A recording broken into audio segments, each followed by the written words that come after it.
Welcome to the Mastery of Being podcast. If you think about coaching, be it life coaching, executive coaching, personal development, everyone uses the wheel of life.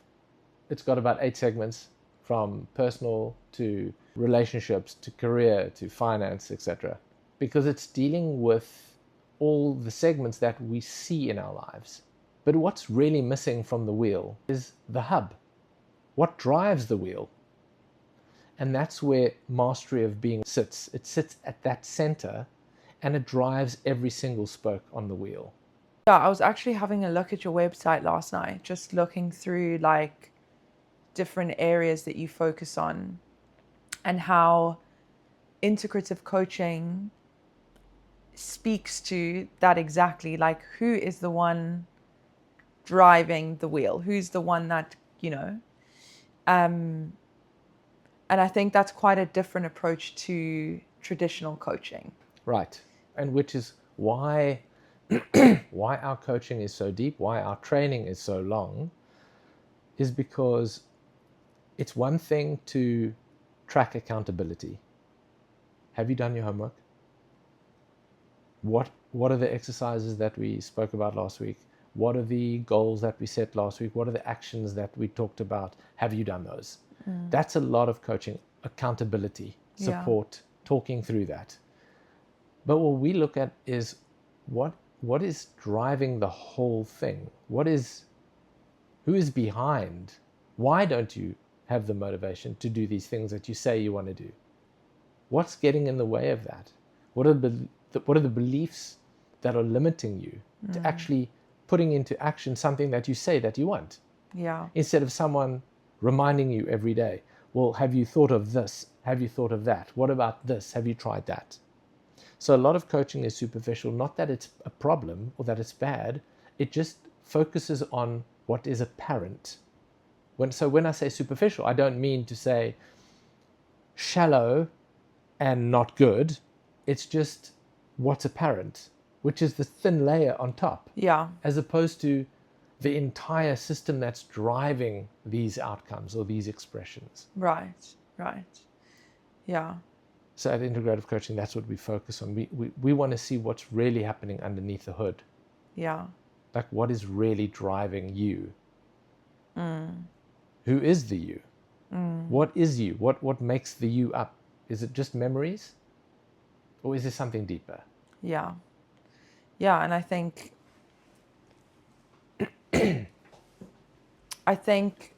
that's something that is so imperative. Like, how do you really make real progress without having that approach? So this is what I struggled with when often people come to us and they say, we offer them, do you want to stay shallow or you want to go deep? And they go, no, I want something shallow. I want something fast. Right. And then my question is, how long do you expect this to last? And do you really expect that to get to your goal? If a certain psychology got you to where you are now, yeah, how do you expect a tiny change on the superficial system to get to this next level that you describe? When in reality, you need to shift your psychology completely, because that psychology is thoughts, beliefs, behaviors, which will have a different result. Thoughts, beliefs, behaviors of this psychology will lead to here. Changing a little bit is going to lead to here, and with a different little bit of an angle. But the reality is you want an actual change, career change, a relationship change, a real behavioral change. That doesn't happen at a superficial level. So when people don't want to talk about their feelings, they don't want to go into the story, then they don't really know what it requires to change. Or they don't really want to change. Yeah.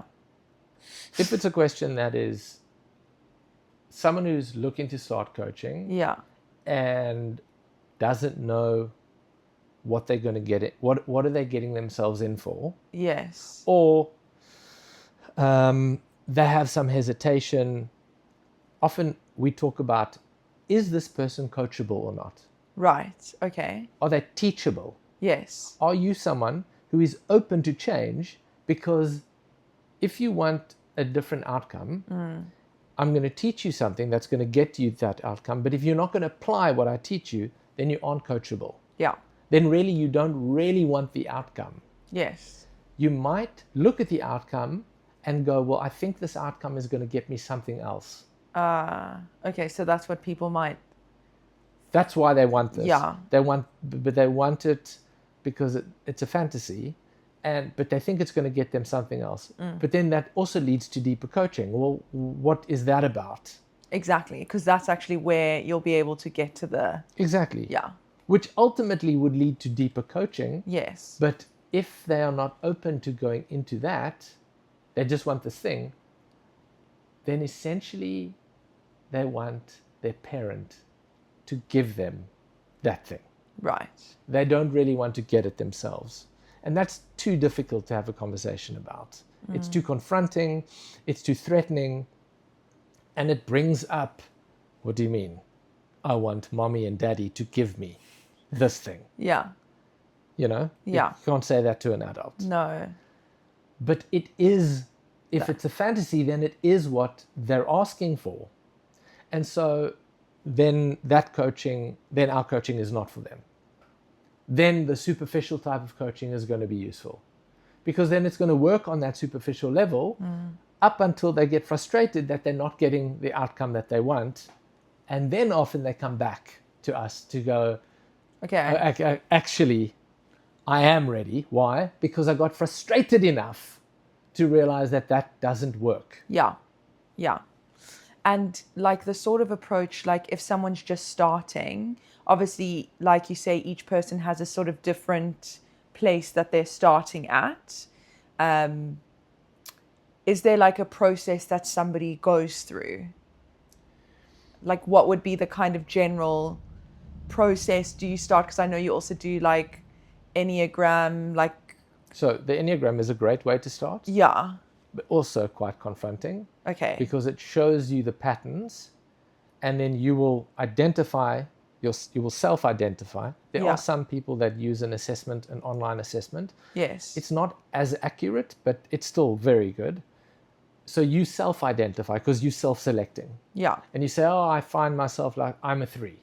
I'm a type 3, or I'm a type 5. Yeah. Well, then when you look at the type 3 behaviors, you'll say, well, this is your unconscious behavior. And are you aware that it's unconscious? Are you aware when you are in this mode? When you become aware of that mode, then you're not in the mode. You've created some distance. Yeah. Maybe you can explain what the Enneagram is, like Okay. how that works and like what that means. So it's basically 9 types of personalities, 9 types of worldviews, 9 types of behavior, 9 types of where does your attention go. Now, you know that the world is not divided into 9 types of people. No. So the Enneagram is quite clever, is that you've got these 9 types, but then you've also got each type on the left and the right of the type. Okay. So you've got wings. Okay. So now you've got the degree in which the wing is influencing the type. Both can influence the type, or one can influence the type, but to varying degrees. So now you've got a multiple of those 9s. And at the same time, you have 3 instincts. You've got self-preservation, you've got sexual, or the intense one-on-one connection, and then you've got social, the needing to belong. And those drive the whole structure. So if you find yourself to say you're a 5 or you're a 9, that means you lead with this type and you're most unconscious of that type. Ah, okay. So I've actually done it. Oh, great. An online thing. Okay. I don't know if it was like proper or whatever. Okay. I was a number 1. You're a 1. Yeah. So you're a stickler for the rules. Yes. I Okay? think Everything so. has to be Yeah. a certain way. There's a right and a wrong way. Yes. And that's really strong for you. Okay. Yeah. So then you notice that, and then you can look at how did it come to be that way. So then we'd start into coaching. Like, how did it Okay. come to be that way? Yeah. What drives that? Why does right and wrong? tell me more about that. Yes. So it literally, like, if you actually want to go into that, we can as well. That might be interesting. Before you go into Okay, that, yeah, let's. so the one will sometimes have like a policeman in their head Yeah. saying, this is the right way and this is the wrong way. And so they are driven by the gut, the same as the 8 and the 9. Okay. So your intuition for the 8 and the 9 and the 1 are actually quite strong. You will lead before you even know what's right and wrong. But when you're mentally calculating, you'll have a very clear, you're very ethical. More than likely. Yeah. But you might also have a problem saying no. Okay. Yeah. And so each of the types have a certain makeup of how they see the world, what their common behaviors are. Right. So when you see that and you say, oh, I'm in my type, then you can have a moment, a gap, as Viktor Frankl calls it, between stimulus and response. Okay. And in that gap is your freedom, is the moment where you can go, I don't have to act according to my type. Yes. So do you think that kind of brings the awareness? So like it's the starting point. Okay. The Enneagram is really a starting point for self-discovery. Got you. Okay. The first part, though, is to identify what type you lead from, because that can actually take years. Right. So you can do this assessment now. Yeah. And then it's not that your type changes. Right. It's actually that you haven't identified what your leading type really is. So you answer the questions, but you have biases while you're answering, and you have this mental thing going on while you're answering. Yes. You go, but who do I want to be? Yeah. Am I really like this? Who do I want other people to see I am? So that's the 3, the 2, and the 4. The head triad. So that's the heart triad. The head triad is the 5, the 6, and the 7. Okay. The gut triad is the 8, 9, and 1. Okay. And so you will answer the questions according to what's really leading you. And so that's why sometimes the interview process is usually, it digs deeper. Right. To go, tell me more about this, because you've answered a certain way on the assessment. Yes. But the assessment isn't asking a question to go, but why did you answer that? Yes. Or I'm not getting this from you. Can you tell me a bit more about something else? Okay. So in doing the sort of that process with a client, it'll be like kind of guiding them through that. It's not going to be like an online thing. Correct. Okay. I'll ask you a whole series of questions. Okay. And then based on your answers, I will either go, okay, I can see this is not your type. You don't lead from this. Yes. Or I want to know more. And then I'll probably identify like 2 or 3 types. Okay. That you might want to look into. Right. And then we'll have conversations around these types. Yeah. To go deeper. Okay. And they'll give you some reading material, and then Yeah. you'll see, and you'll say, I'm definitely not this type. And they'll go, oh, that's interesting. Why do you say that? Yeah. And often that is something that irks you about the type. If you read about it, Yes. you go like, no, that's not me. Often that ends up being the leading type. That's so funny. But that takes time for people to become okay with, to go like, because now they're actually, to accept that type, you're accepting your shadow. Because there are aspects of each type that are... Shadow. Yeah. Yeah. Fascinating. Okay, so that would be the first sort of thing. Not always. Okay. But sometimes it's useful. Right. Okay. What other kind of process would you go through with someone? Like, so that's like a nice way to kind of... That's the only entry that I would use as a tool. Okay. Because it's the only one that I've found to be, it gives a very quick win. It's very confronting. Yes. But then sometimes people get stuck there. Okay. And they just want to, but is this my type? And then I'm a 3. So I just do this. Okay, but now you've identified. We want to disidentify you from the type. Like, no, but I'm a 3. The pattern. Exactly. That's my type. That's my type, yeah. That's so funny. Or I'm a 9. I can't say no. I just go with the flow. Yeah. That's funny. Can you try not to? Yeah. Yeah. No, but I don't, Okay. It's also your comfort zone. It's like where you go to naturally. Right. And within 3 to 5 seconds of a conversation, you would go there without knowing. Yeah. Then what I actually wanted to dive in today was more kind of the executive coaching side of things. Right. So they like that, by the way. Yeah, I can imagine. So they it's go structured and it has helps a other beginning people. and an end. Yes. Right. I can imagine also understanding some personality types will be more aligned with working with other kind of personality types, and that might be nice for kind of colleagues to kind of establish, or how do you talk to a 1? How do you talk to a 3? How do you talk to an 8? Okay. Yeah. If, for example, you want to talk to an 8 and you start talking about feelings and you kind of like candy coat things, they're going to go, their bullshit radar is going to go beep, beep, and they're going to disengage. Okay. And they're very in your face. Right. Like, just give it to me straight. Yeah. That's an 8. Okay. As opposed to a 2. Yeah. Is all about feeling and all about the other person and what they need, as opposed to what the person actually needs. Yeah. They're very much about the audience. So 2, 3, and 4 are very aware of the audience. Yes. Of other people. Yes. Of how they're feeling. Yeah. The 4 is super aware of how they're feeling. Okay. And their experience, which is quite existential. Right. So a 4, out of all of the types, has probably the most profound emotional dimension. Right. Than all of the other types. They're quite comfortable in existential aloneness. Right. When other people go to existential aloneness, the world melts down. Yeah. The 4, they live there. So when people go there, they're like, oh, hi. There's a friend here, So it is useful as a group. You can do it as a group. You can do it individually. But again, nothing changes. Like now I have this, oh, but you're a 3. Like you would do that. So that behavior will stay. So you're giving people ammunition in a way without inner work. Because without awareness, you lack empathy and you lack sensitivity. And so it's not useful.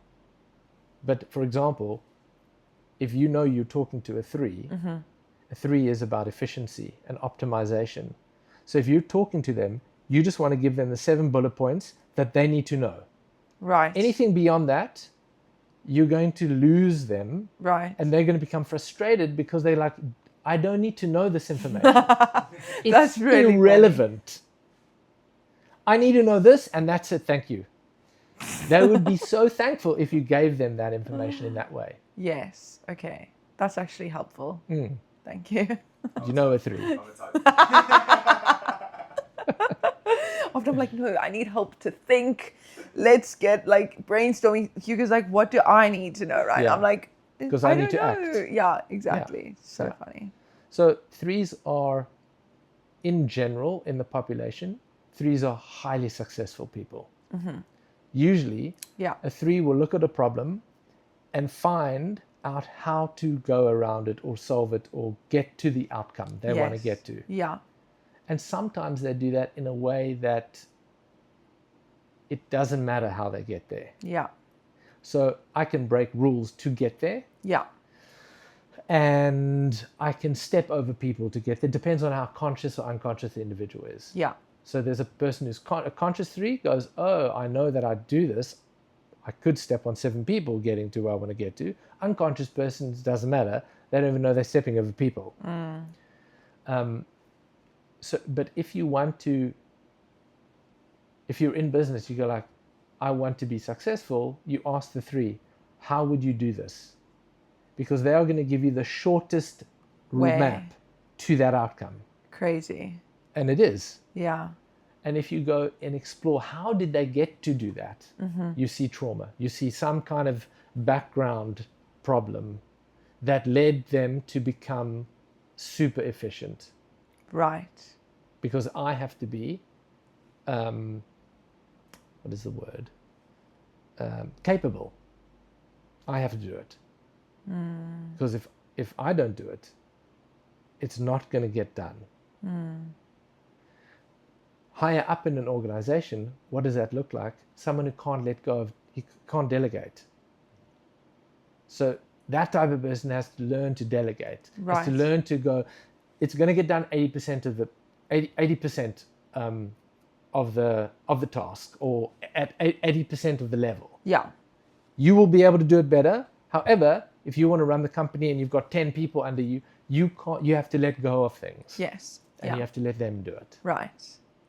Okay, so that's sort of something that you could bring into a kind of team dynamic.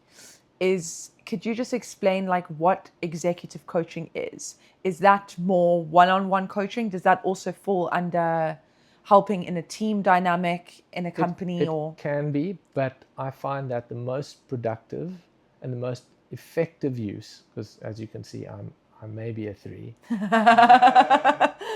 is actually to do the deep work of one-on-one. Yeah. So here's the issue with the group work. And I'm not sure if I've shared this with you before, but group work works best when the individuals don't know each other. Because then they can be really vulnerable, really open. Why? Because no one's going to use what they're saying against them. That makes sense. And it's not that people are vindictive or evil. It's that it's natural. You're in an environment that's competitive because that's what business is. Yeah. You are going to naturally use what you know. Yeah. So maybe it would work in a sense if there was like a big company and they wanted to do kind of team work, that it could be people from different areas that didn't know each other. What I would suggest, often they don't do it this way, but they do it, they go, I want to do the group stuff. And then later on they go, okay, why isn't it working? Okay. Then they look for other things. We suggest do one-on-one first. You can do the one-on-one assessments, or if you're going to do the group and one-on-one, leave the group to last. Do the assessments first, then do the deep work, then do the group work. Yeah. Because now everyone has an understanding of empathy. Everyone has an understanding of deep work. They have the same vocabulary, and we have the same vision. You understand what projection is. If you don't understand projection, then you haven't done any work on it, then there's no appreciation for it as a psychological process that is happening in you all the time. But if you do, and you go, are you projecting? Or you go, I think I'm projecting. Because now you have that awareness. Then it becomes highly effective as a team exercise. Yeah. Yeah, no, that makes a lot of sense. So executive coaching, yeah, essentially, all coaching is the same. In my perspective, it's about doing deep work. Executive coaching is we're talking to executives. Relationship coaching is we're talking to people talking about relationships. Now we're back in the wheel of life. Career, finance, health, spirituality, all that. What is at the core? Because if you understand what's happening at the core, if you really dig into the core, the expression of the core is what's making the outcome of these results. Yeah. So if you deal with the expression, it changes the result. You don't have to look at the result. You don't look at the apple to go, I need to fix why I'm only getting 7 apples on my tree. And then you investigate the apple. Well, how many times are you watering the tree? It's the tree that's creating the apple. You don't need to worry about the apple. Wow. The apple it's not even your concern. That's a great analogy. Is the tree getting enough light? So what was the tree's childhood experience? Where's it growing? How's the soil? How's the soil? Exactly. Yeah. Are there any why can't I think of the word? Bugs. You know? Like, does it have is there some kind of rot on the tree? Yeah. Well, if there is, can we resolve that?